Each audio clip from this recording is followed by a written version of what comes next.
Wyoming Territory.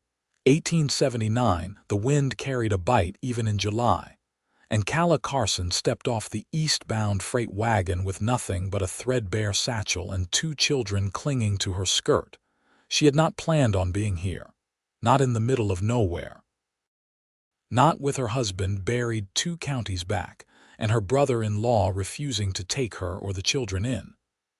The town of Blue Butte was the last place the wagon would take her before heading north, and she had no coin left for more. Gideon, her oldest at 7, was quiet like his father, but his little hand gripped hers with a strength that told her he knew more than he said. Grace was 5, all questions and wide eyes, her curls tangled from the long ride. They were too tired to walk farther and too young to understand why they had nowhere to go. The town was mostly dust and heat. A saloon, a general store, a church steeple with its bell half hanging. And beyond the town, stretching far into the hills, lay the open range.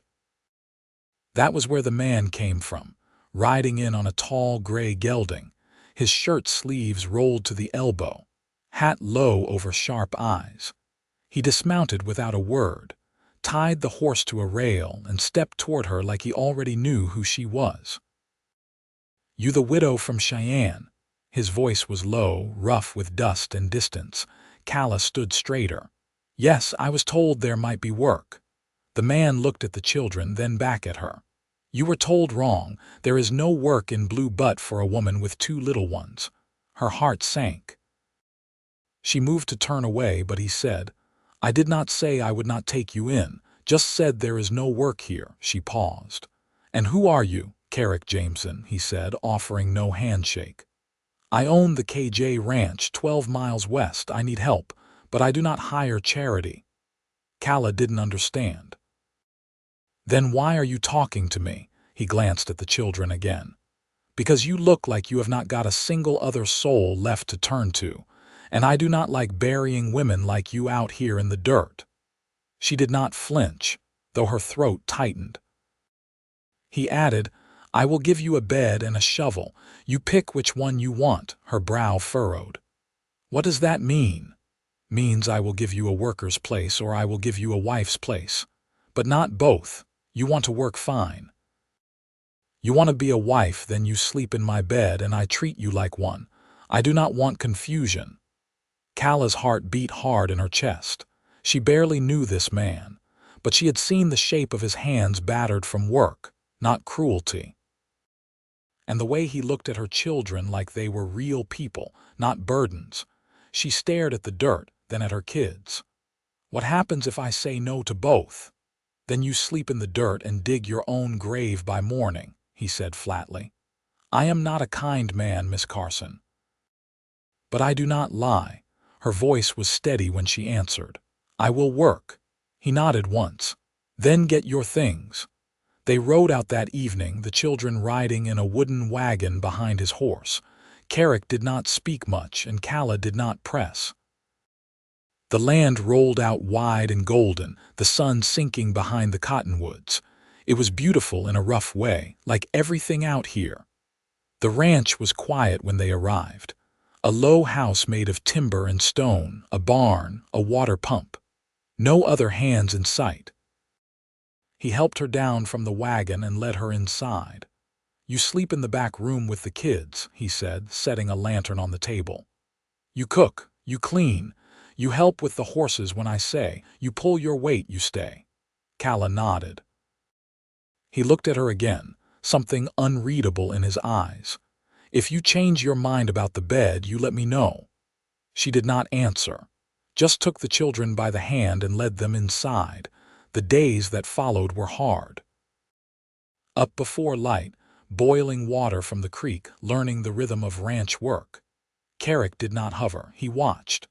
Every morning he gave her a task, then rode out. Every evening he returned with dust on his boots and sun in his eyes. They spoke little, but when he did speak, he was honest, fair. One evening, after a week, he handed her a tin plate of cornbread and beans.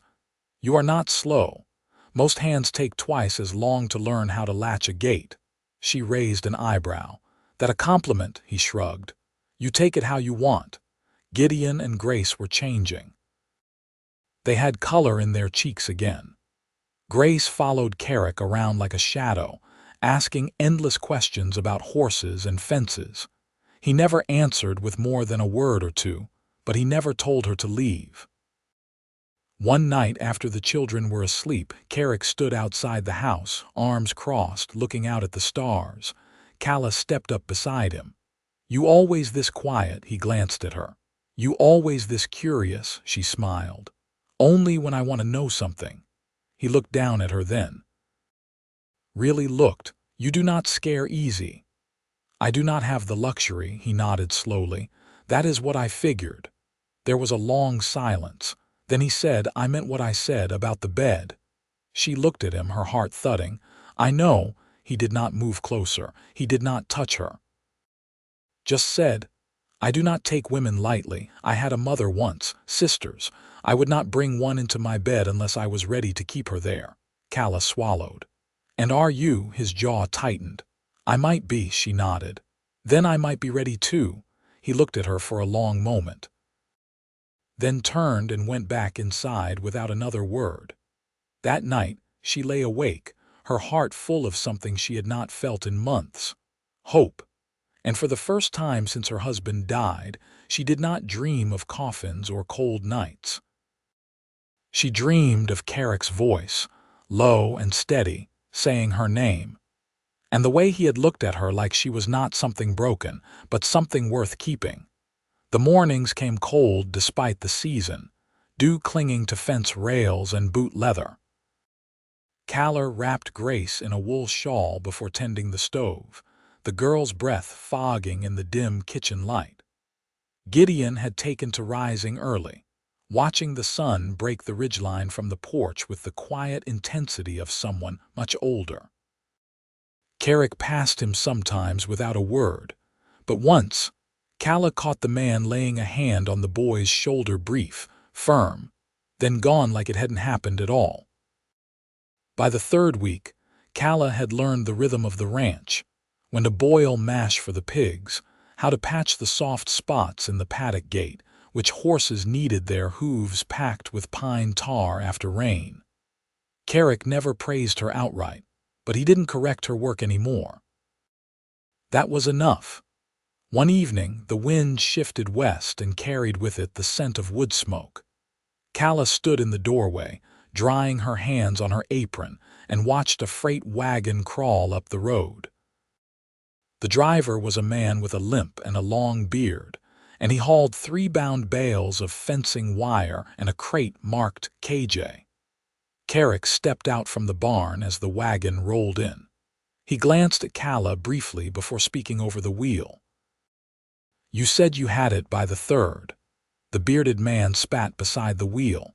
Storm washed out the Laramie Bridge. You want it sooner, build yourself a road. Carrick didn't argue. He helped unload the wire himself. Calla didn't offer to step in his body, spoke of someone who preferred to take his own weight. But she did bring him a dipper of water after, which he took without looking at her. The driver lingered by the porch, eyeing her. You his woman? Calla met his gaze.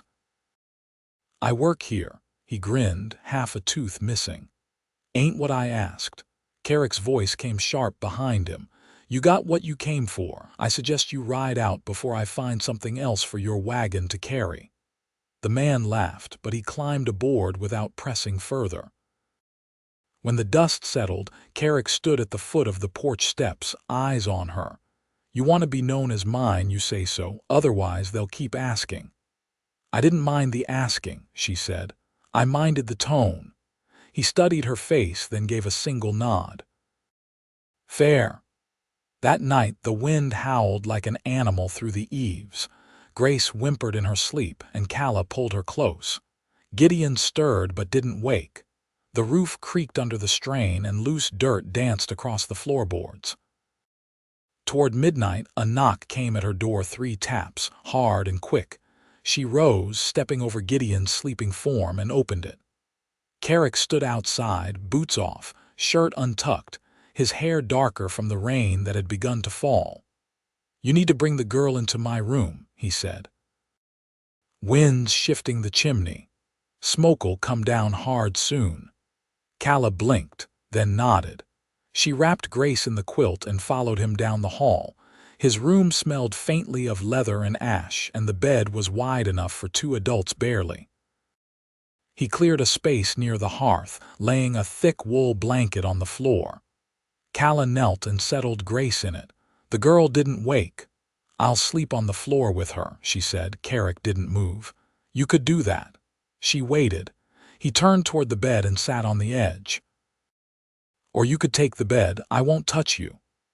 Calla studied him, wet cuffs, hands braced on his knees, eyes fixed on the coals in the grate. He looked neither expectant nor ashamed, just tired. She crossed the room slowly, climbed in, and said nothing. He didn't lie beside her. He stayed by the fire, one hand resting lightly on Grace's shoulder, steadying her against the thunder outside. By morning, the chimney had held, but the roof had leaked. They ate breakfast at the table, the children chattering about the storm, Carrick silent as usual. But when Calla caught his eye across the table, he didn't look away. Later that afternoon, she found him in the barn, rubbing down a gelding that had gone lame in the back leg. She leaned against the stall door, arms crossed. "You ever married?" He didn't glance up. "Once. Long time ago." "Where is she?" "Died birthing our son." "He didn't last either." Calla stepped closer. "You never said, you never asked." She didn't fill the silence. She waited. He set down the brush, wiped his hands on his trousers. "Every spring I think the grounds finally let them go. Then the snow melts and their markers lean again." She moved to stand beside him. "I've got a boy and a girl buried in Kansas, before Gideon and Grace. Lived 4 days between them." He nodded once. "Then you know." The horse shifted its weight, pressing its shoulder to the stall wall. Carrick's hand settled on its flank, steadying it. His voice came low. "I don't want to lose another, not to wind or fire or loneliness." She met his eyes. "Then don't." He didn't reach for her. He didn't need to. In that quiet, dust-filled barn, something passed between them that didn't need naming. That night when Grace curled up in her old bed and Gideon fell asleep with a book open over his chest, Calla walked to Carrick's door and knocked once. He opened it, said nothing. She stepped inside, closed the door behind her, and didn't flinch when he reached for her hand. His touch was steady, measured.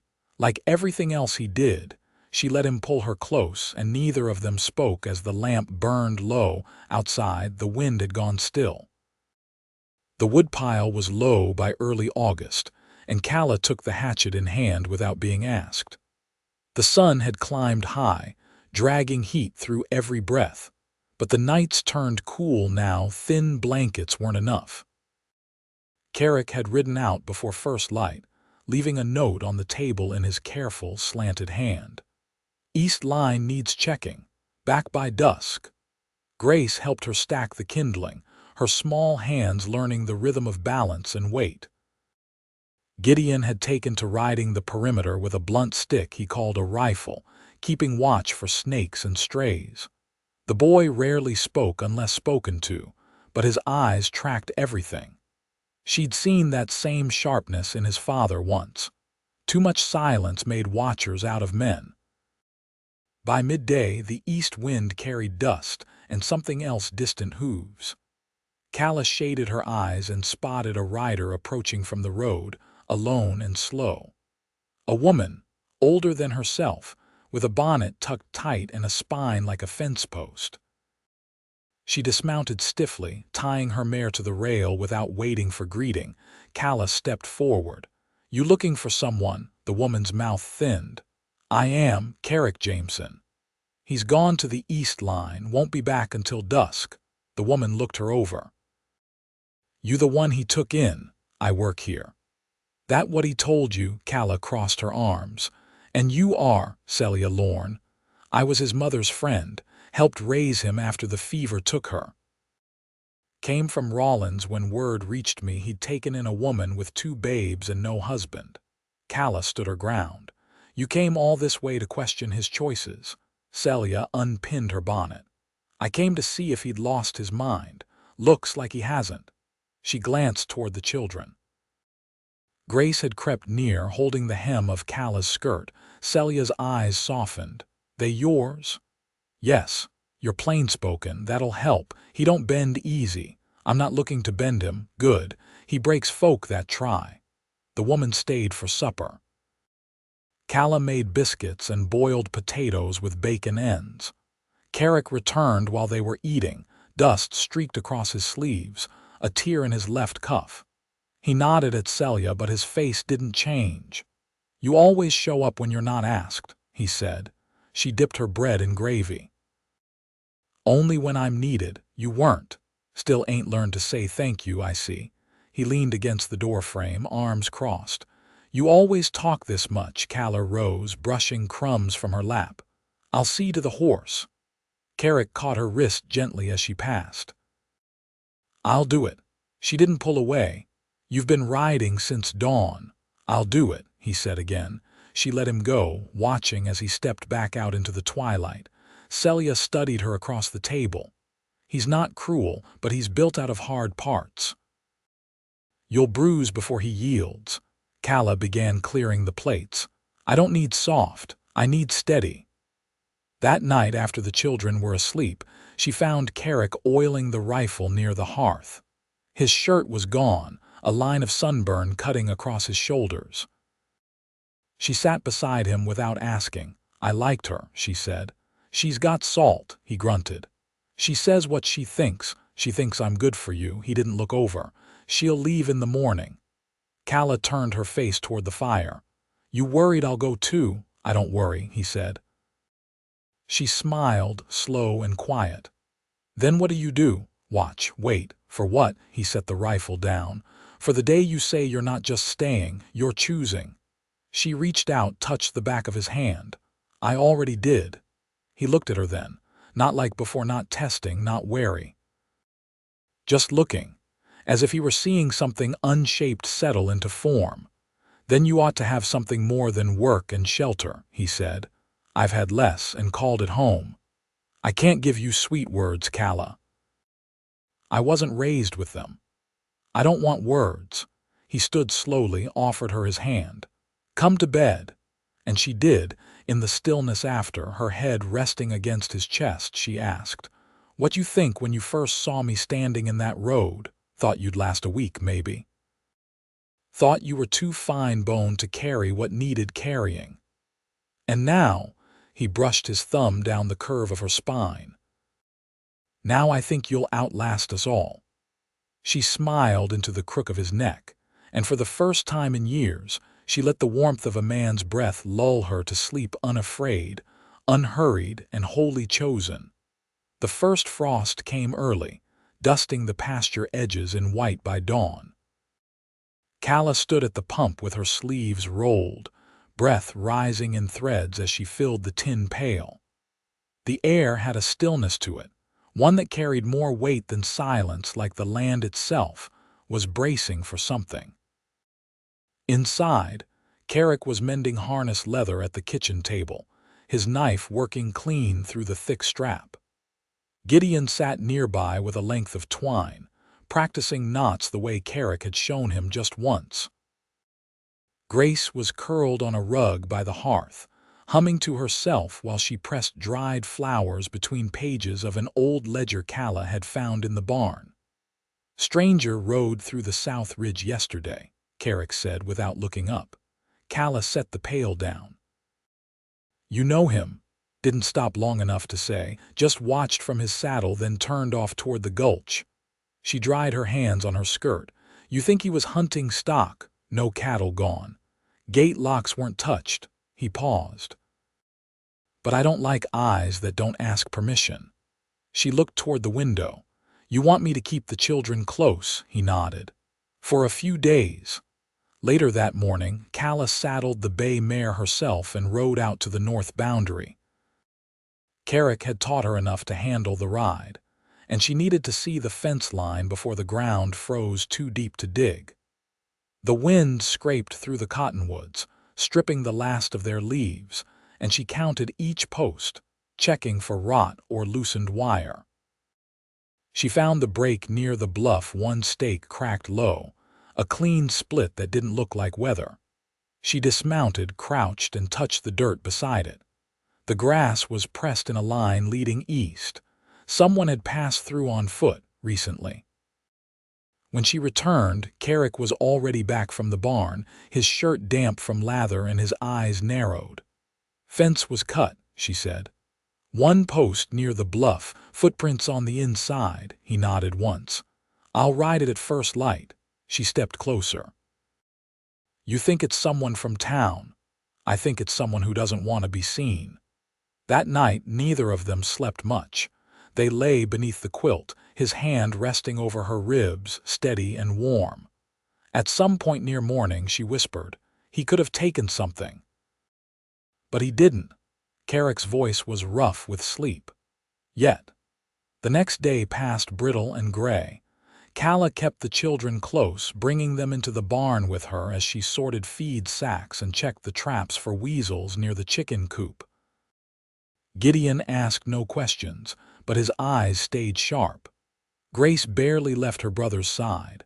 After supper, Carrick stepped onto the porch with his rifle and sat in the rocker, coat over his shoulders. Calla brought a tin cup of coffee out to him and leaned against the post beside the steps.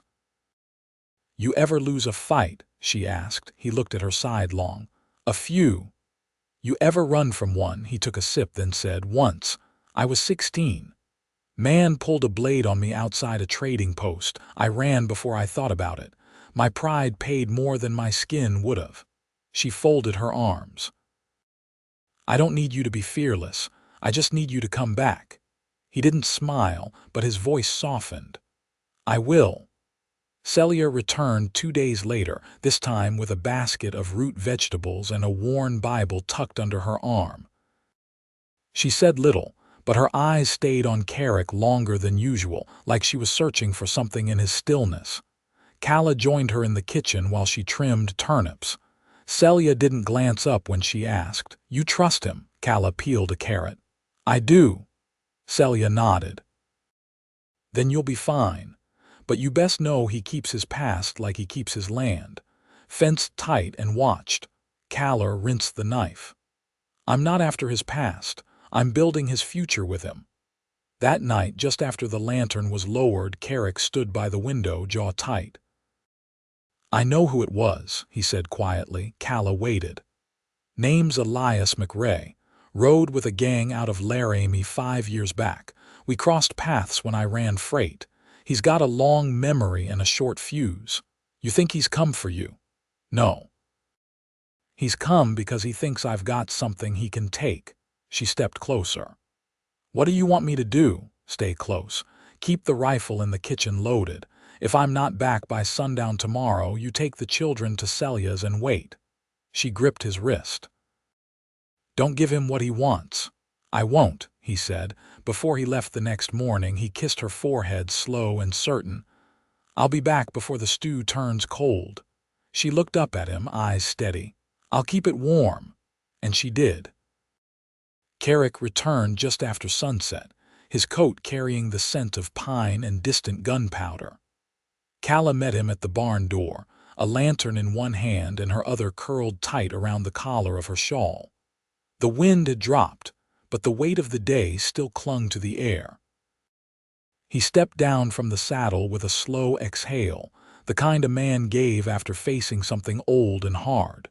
She said nothing, just held the lantern higher as his boots pressed into the dirt beside hers. "He's gone," Carrick said, voice low. "Won't be back." Calla searched his face. "You sure?" He made his choice. "I made mine. We're finished." She reached for his hand. His fingers were stiff from cold, but they closed around hers with quiet certainty.